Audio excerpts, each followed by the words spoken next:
And when it comes to humanity's survival. And so if we kick ass on this planet, we think we're clever, we can dig up all the resources, we can pollute and do what we like and heat up the planet. If we start kicking ass, you bet that the weather cycle will kick ass back at us very quickly. And you can see that happening as I speak. So, my particular speech here doesn't come up with any solutions. It just perhaps makes some people aware of maybe what the future holds. It doesn't really matter, in a sense, in the very long term, what happens to humanity, because this planet will die out anyway eventually, as all planets do. The point is, this planet is not a permanent fixture to be here for eternity. It's only a temporary station for the life forms that presently inhabit it. However, you know, if we're pretty clever and smart, and a lot of us are, we eventually will probably mainstream away from this planet to other areas of our galaxy or local part of our galaxy and set up bases elsewhere. The majority of the human population, of course, will remain on this planet and perish, but a few technical savvy people, people in power, people in high places, will eventually find themselves away from this planet, setting up bases in other areas of the cosmos. So we may perish on this planet, but we'll probably continue to survive by migrating to other planetary systems in our galaxy. A bit like the old explorers used to do when they were discovering the New World, they were discovering the Americas. It's the same with space, it's the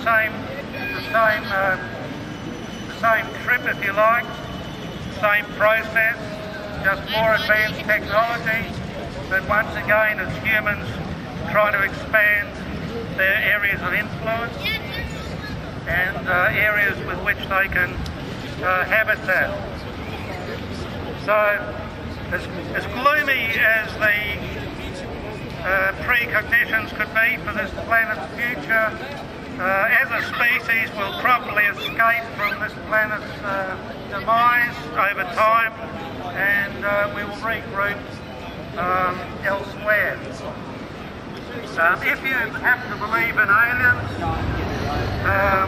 that is, that there are life forms, not only in our own galaxy but other galaxies throughout the cosmos, it's highly likely that over time we will certainly discover, if we haven't of course already discovered, that there are certainly advanced civilizations throughout our own galaxy.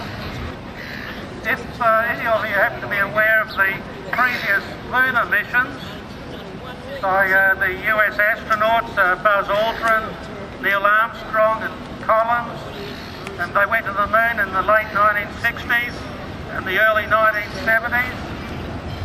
For those of you who may not have heard about it, they weren't welcome to the moon.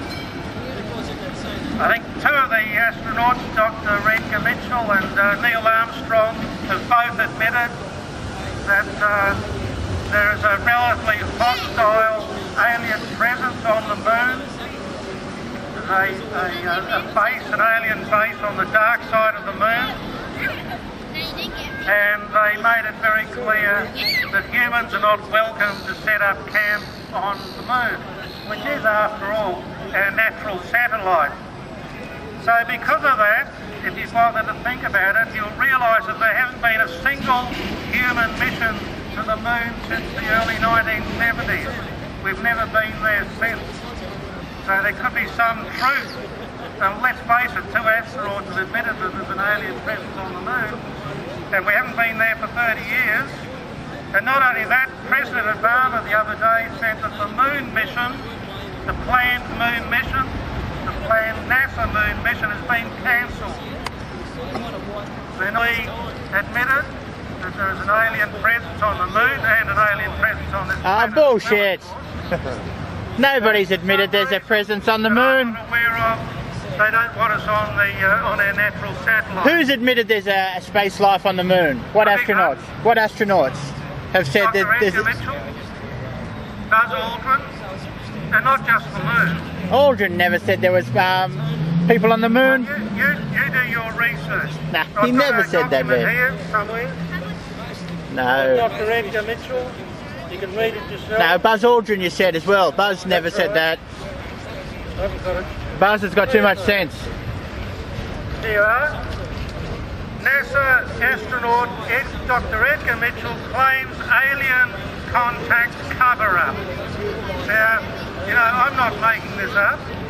I don't think Dr. Edgar Mitchell is particularly wanting to make something up. You know, he's not the sort of person who would spread fiction.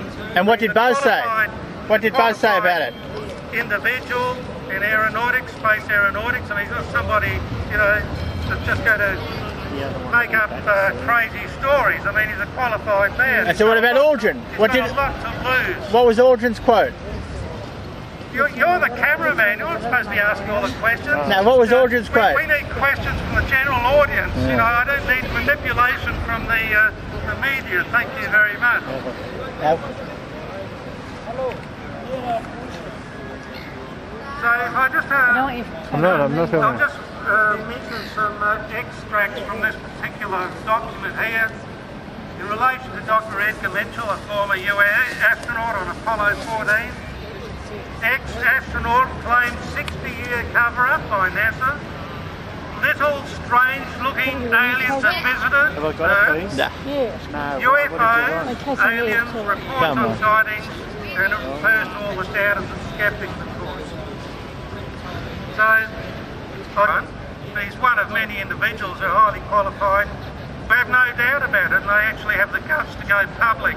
No, this guy's just because he wasn't the first on the moon, because he wasn't the first or the second on the moon like Buzz and Neil Armstrong. He's trying to make himself into a bit of a hero by saying that he knows his space life. Well, you're putting conspiracy theorists, you know, views into the subject. Well, why did he wait 40 years to come out and say these things that you reckon he said? I don't know that he did wait 40 years. I mean, that's speculation. I haven't been around him all the time to monitor his conversation. And you brought up Buzz Aldrin. What did Buzz say? But it's on the record. What's Buzz's on the record quote then? You can do your own research. You know, I'm not here to... Well, why you bring his name up?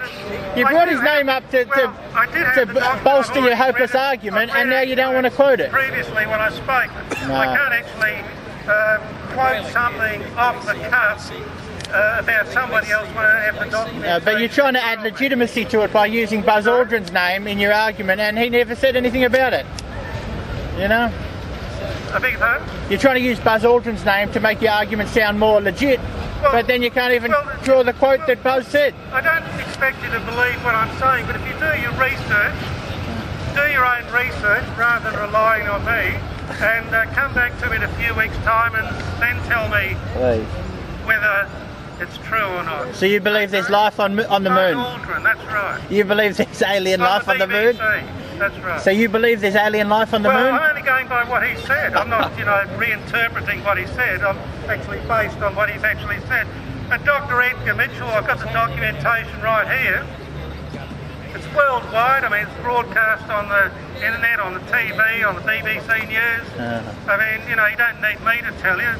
So unless you live in a cave, perhaps you wouldn't be aware of all these revelations that have occurred over the past decade. You must be an idiot. But obviously you live in a cave, and this is all news to So you. when they went to the moon and there were cameras and they brought back moon rocks, you reckon that whole time there were actually life on the moon? So they overlooked. So full of conspiracy theory questions. Can I just ask you, do you actually believe that other life forms exist beyond this planet? No. You don't? No. Well, that says it all. So your commentary... Well, where do you reckon they live? Your commentary henceforth represents your inner thoughts on the whole subject matter. So the debate is no longer what planet? necessary. What planet do you think they live on? Well, I know now. You've admitted it. You're what planet? A non-believer, if you like. On camera. What are you filming, man?